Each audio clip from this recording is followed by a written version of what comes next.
Hello everyone! Today we're going to be jumping into Historic Brawl where I'm going to show you how to win with Rusko the Clockman himself.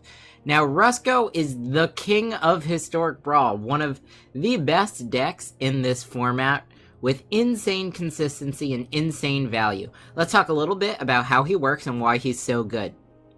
So, Rusko costs 4 mana, he is a 3/3, and when he enters the battlefield, we are going to get a free midnight clock. So when we play out Rusko, we get a 4 mana 3/3 and a 3 mana midnight clock. So that's already some great value. But if that wasn't enough, whenever we cast a non-creature spell, we can put an hour counter on each permanent we control named Midnight Clock. So all of our Midnight Clocks are going to keep on advancing and making our way closer to that new draw 7, and we're gonna drain our opponents for 1, having them lose 1 life and gaining 1 ourselves. So the goal of this deck is very straightforward. We're gonna make a bunch of clocks, have a bunch of mana, and we're gonna cast a lot of spells, and 1 damage at a time, slow and steady, we are going to be able to kill our opponents. Now, along with that, you might have noticed his colors being in blue and black gives us access to some of the best removal, as well as all of the amazing counter spells that we're going to need to stop our opponent from stabilizing on the board and or resolving any threats that could disrupt our combo. Let's talk a little bit about some of our inclusions. Now, one of our main win cons wraps around the idea of getting Paradox Engine into play. Paradox Engine paired with our Midnight Clocks, if we have enough of them, is going to be able to let us cast spell after spell for essentially free with all of our mana, reshuffle our graveyard into our library, draw a new 7, and keep on doing that until we drain out our opponent. To find the Paradox Engine, we have Whir of Invention. So we've essentially got 2 Paradox Engines in our deck. Additionally, all of our other card draw will also function to get us closer there. Keeping in line with the Paradox Engine plan, we do have a lot of mana rocks in this deck: Skyclave, Celestis, Arcane Signet through Mindstone, the whole lot. Now, another fun inclusion here, if we're talking about artifacts, are Chromatic Sphere and Chromatic Star. Both of those are going to trigger Rusko's Drain ability since they're non-creature spells, and they're very mana neutral. They'll let us draw a card for 1 and add a mana, so if we do play them out on a previous turn, the next turn it's just free card draw. Dark Ritual is an all-star in the format, lets us get Rusko out on the battlefield as early as turn 2. Very strong. When it comes to the creatures in our deck, we've got a couple. We have Sheoldred the Apocalypse. Not only is this going to drain our opponent when they draw cards, but when we're drawing 7 off of our Midnight Clocks, that's 14 life that we gain. A really great way to stabilize into the late game and make it very difficult for our opponent to deal with us. We also have Displacer Kitten. Now, Displacer Kitten and Rusko work together so phenomenally. Each time we cast a non-creature spell, not only will we drain our opponent, but we can also flicker Rusko, get a new Midnight Clock, which is absolutely amazing. Oracle of the Alpha, as we keep getting it back into our deck, is going to give us access to the Power 9 in our deck: Ancestral Recall, Time Walk, Time Twister, Black Lotus, and all the Moxes. It's super strong to draw those cards off of our Midnight Clock and continue casting onto extra turns. It'll definitely close out the game for us. Now, additionally, with that, we do have Orcish Bowmasters. This is a new card from the Lord of the Rings set. A great inclusion as well. If our opponent is on a card draw-based strategy, we can really punish them for that. Being a flash speed creature is also great because we can still hold up our counter spells, hold up our removal, and then eventually flash out those Bowmasters exactly when we need them to disrupt our opponent's game plan. Aside from that, we've got a whole bunch of counter spells, whole bunch of different ways to destroy our opponent's creatures, and aside from that, we do also have Narset. Narset is also very powerful in our deck. It's going to let us find the instants and sorceries that we need, or even some of our artifacts if we want those, and it's going to keep our opponent off that card draw. Over in the mana base, it's fairly straightforward. We've got a whole slew of lands in both blue and black that are going to let us get the job done, most of them being able to generate an untapped land, which is absolutely perfect. Now, if you guys have been enjoying my content so far, make sure you subscribe to the channel, stay up to date on my latest videos, and if you enjoyed this video, make sure you give it a like. Let's go ahead and see how this deck does. Alright, here we are on the play into Joda. Now, we're going to go ahead and keep this for sure. Lots of early interaction. We're going to start with an island. I would much rather cast Dispel or Fading Hope off the blue instead of paying the 1 with Underground River. Alright, Dark Slick Shores. We're going to go Cold Steel Heart. We're going to play it on black. Now, we're almost always going to want to pick black for Cold Steel Heart, since Rusko makes Midnight Clocks, which notably produce blue mana. Now, our opponent could have a wash away here, so for that reason and that reason only, we are going to hold off Rusko this turn. It also gives us more access to our different counterspells. Yep, no Dryad for you. And we're not going to cast Consider, since we want to save that for Rusko.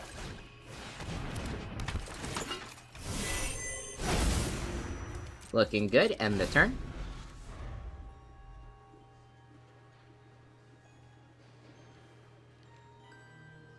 Now that we have our clock out on the battlefield, the game plan is going to be fairly straightforward.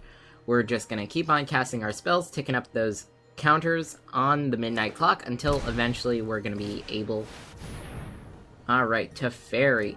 Well, Teferi's going to shut down a lot of counterspells for us. Let's see if we can find something. No need for a miscast if our opponent has Teferi. Okay, result.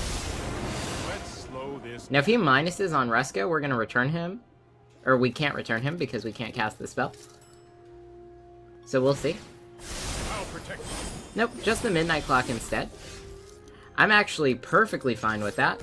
We're going to start by killing Teferi. Suppose that's how it was meant to happen. Go for the Midnight Clock here.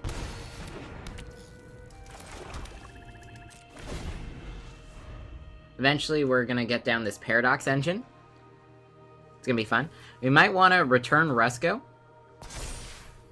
to get another Midnight Clock. That could be beneficial, but we'll see. I think better scenario here is our opponent plays out Joda and we return it with Fading Hope. We'll see if they have the land, though. They have no access to red.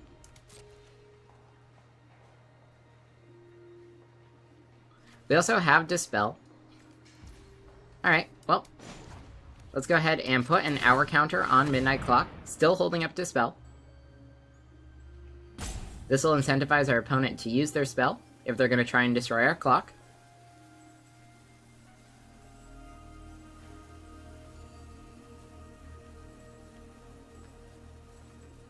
If they don't, that's fine. Yep, okay, back to my turn. Solve the equation. Now that's going to be really strong for us. Let's start by going to combat, though. Now we can play out Paradox Engine and use Solve the Equation to untap Midnight Clock Cold Steel Heart. That will hold up to spell. It's a little risky, but we'll try.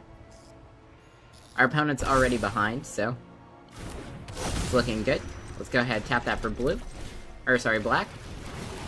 Now untap off Solve the Equation. This is the one opening our opponent does have to interact with our board. Okay, they use Harrow. This is actually perfectly fine.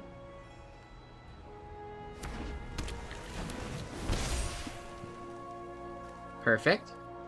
Now we have a choice as to what we want to get here. It is a little bit difficult, but it might be the best play just to get something like Memory Lapse here. We could go for one of our more powerful spells, but we're going to be drawing off Midnight Clock eventually anyway.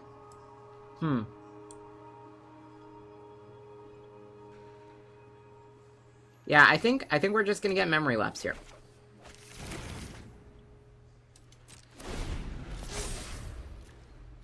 We have that extra counter. Now our opponent knows that we have a memory lapse. This is gonna threaten them. Okay, sure.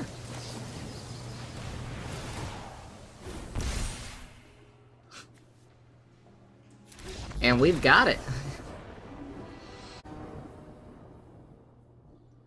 Alright, up against Sithis. This looks like a great starting hand.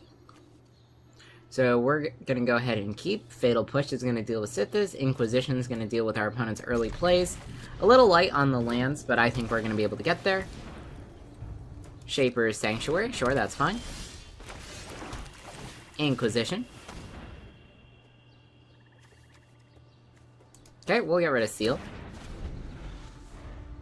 So our opponent doesn't have a very strong starting hand. They'll get to draw a card when we Fatal Push Sithis. I'm going to play the tapped Malakir Mire here, and we'll just Fatal Push right now. They'll draw a card. I'm not scared of their hand. Next turn we can play out a Midnight Clock. That's going to enable us to play Rusko the following turn, having 2 clocks. Opponent can banish the Rusko, but I'm actually okay with that. We could also play out the Oracle here, try and get them to use their Banishing Light. I think this is going to be the play. It'll also give us a greater chance of drawing one of the Moxes, which is similarly going to ramp us up. They just replay Sithis here, that's fine. We have Go for the Throat. And they notably have no mana to deal with this. Alright, well, let's play Black Lotus. Let's use Black Lotus for Rusko. Get our clock. Let's kill Sithis. We'll draw a card.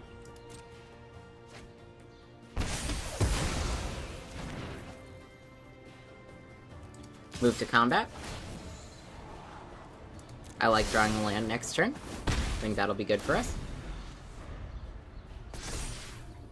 Now they can use Banishing Light on Midnight Clock. That would be a very strong play for them. We have another Midnight Clock in hand though, and I do plan on playing that next turn. Alright, let's see what they pick.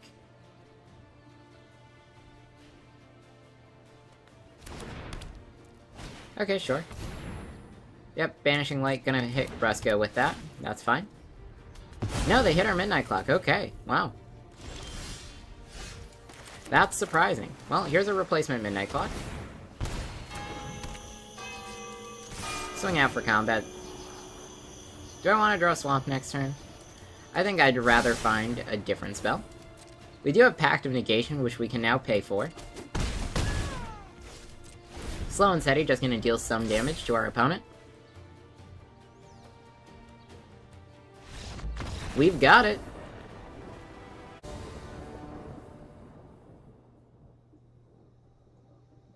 Alright, here we are on the play.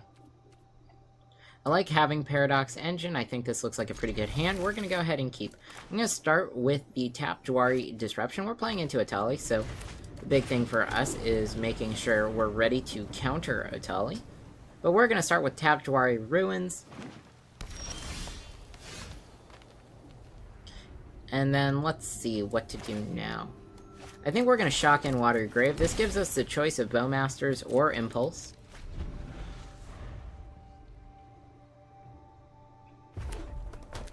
If they play out a Mana Dork that we can kill with Bowmasters, that's going to be the play. If not, we'll go Impulse. Alright. Looking good. End step Impulse. Let's go ahead and find something fun. Counterspell, yes please.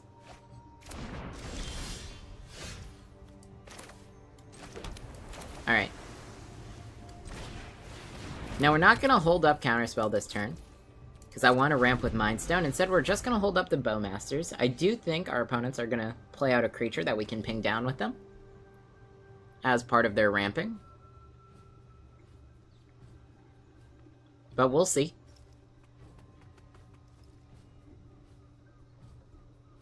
If they play an Explore in response, we can also play Bowmasters, because that second card draw is going to trigger us, letting us ping them. Okay, Scrap Gorger, that's fine. Alright. So, unfortunately for us, they did not play something that we can ping out with Bowmasters. We're going to play it anyway, though. Alright, Castle Lockthwain. Let's go Rusko.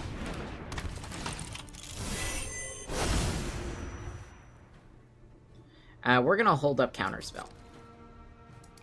And swing out with Bowmasters. They can block one. It's just gonna be one free damage for us.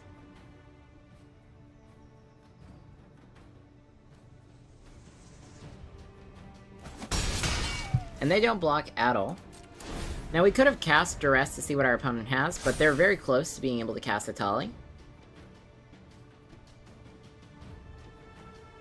If they do play the land, they can go for Atali. We'll hit it with the Counterspell. Beanstalk Giant. Well, this implies that they don't have the land. We're going to use the Counterspell here. No reason not to. This is going to stop them from getting the additional value of the recast of Beanstalk Giant as well. Might as well be a 2-for-1 Counterspell. That's fairly powerful. Alright. Exile that. We're gonna just solve the equation, grab a Counterspell. I think that's gonna be super strong for us.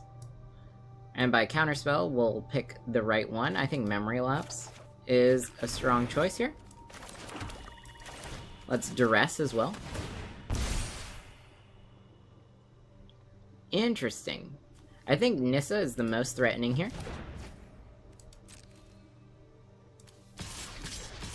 Swing out, deal some extra damage. Opponent not blocking.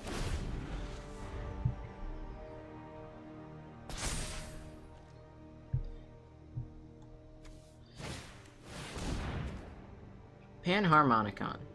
Yeah, you can have that. Elvish Mystic, sure. I now know everything that's in our opponent's hand, which is going to be very strong for us. We do have the Paradox Engine.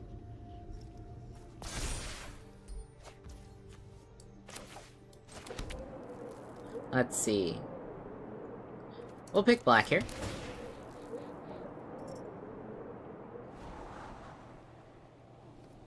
I do like that.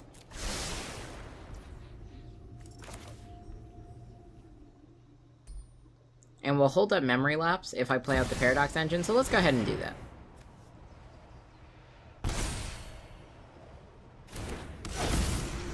Perfect. Move to combat. Now our opponent can kill the Bowmaster with the Elvish Mystic. Will they choose to do that? Probably not.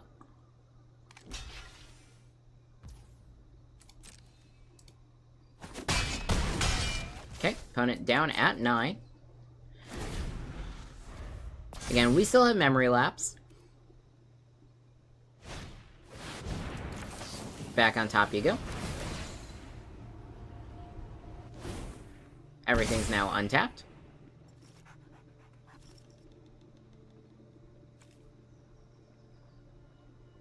Now, notably, after we cast Tezzeret's Reckoning, Midnight Clock is going to trigger.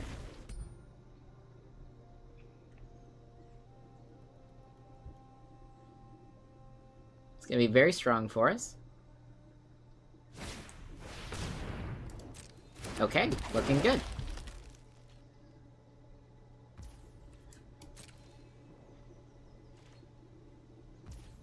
Okay, moving on to my turn. At this point, we've pretty much got the game secure. We're going to pay the blue mana with the Midnight Clock. Use that for Tezzeret's Reckoning. Doesn't matter that we untap it.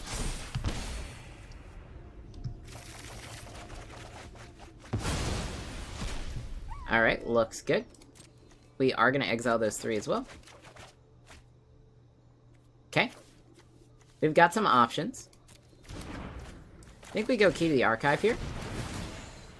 Just because the untaps are going to be much stronger with the key.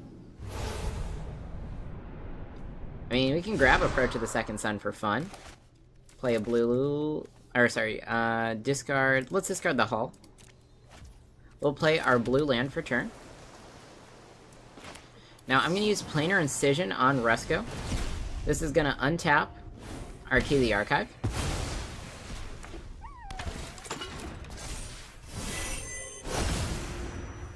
Looks good. Now, let's tap for a bunch of blue mana.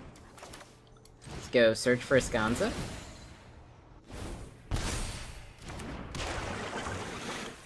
Okay, we can cast Approach of the Second Sun now, but I'm not sure if we want to do that just yet. Let's instead go for Skyclave Relic with the kicker. That's gonna give us even more mana and drain with Rusko. Okay, perfect. Let's add double white off key. Use black here. We're gonna kill the Scrap Gorger. Opponent's down at 2, so now we have lethal. I'm gonna just cast Approach.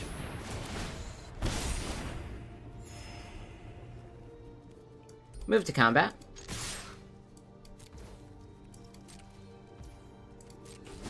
And we've got it.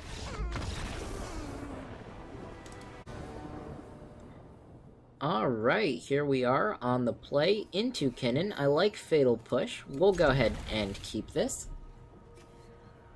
I think we're going to start with the Tap Salundi Vision. We'll give our opponent a free turn 1. From there, things will get a little bit harder. I like seeing Displacer Kitten. Okay. We now have Reject to counter a creature our opponent tries to play. Hold up Fatal Push as well. Uro, sure. Counter that.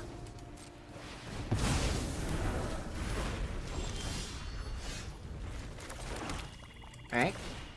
We'll go ahead and play out Rusko because it's free. 1 mana, that's Mystical Dispute for Kinnan if opponent tries to cast it. Anything green they'll have for free this turn, but we can deal with that with Fatal Push. Okay, Manolith, that's fine. Alright, I think we go Displacer Kitten here. I think we play out the Mire so we can hold up Planar Incision.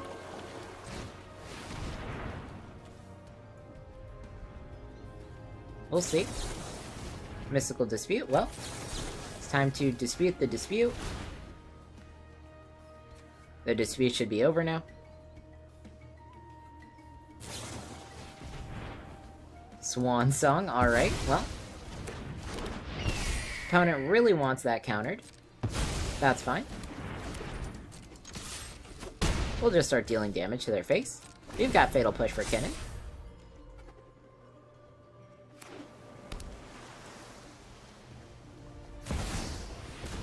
Yep.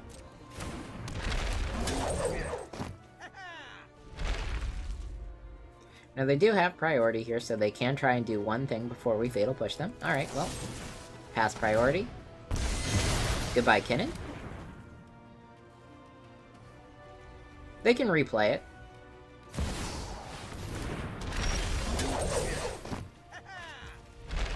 Let's go ahead and move to combat, swing out. We'll go for the Forsaken Crossroads. We'll pick black, because we're going to have plenty of blue sources. Inquisition of Kozilek, I think we can find something better. End the turn. The goal here is if Kinnan attacks, we'll use Planar Incision on the Rusko and block. That'll be pretty game-ending for our opponent. Sure, they're tapped out. Okay, there's Craterhoof. Nice.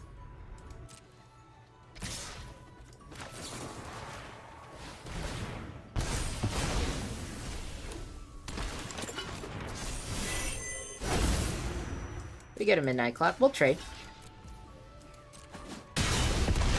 Next turn, we'll just cast Rusko again. Not an issue. Congrats. That was a pretty bad Craterhoof for our opponent back in the command zone.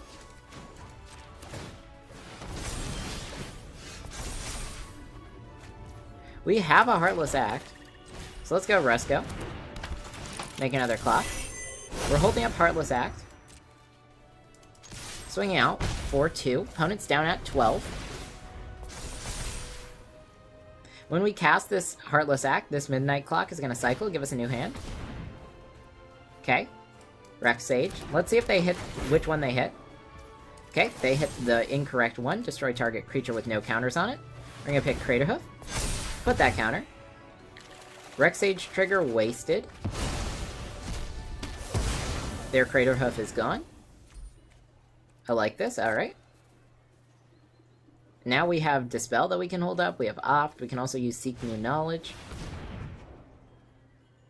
Glass Pool Mimic. Alright, so one of our other clocks is going to go away. That's fine. Yep, bigger clock. Sure. They didn't pick the untapped one, which is odd.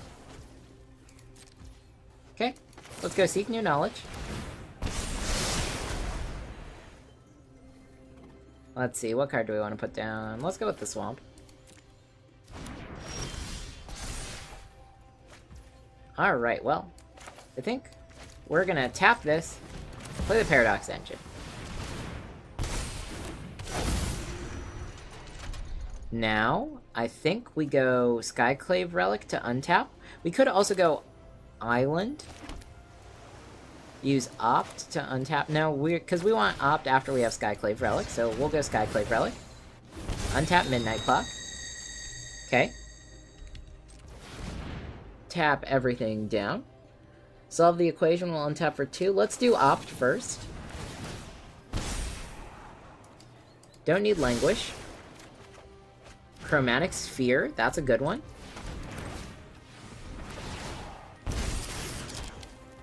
Let's go solve the equation.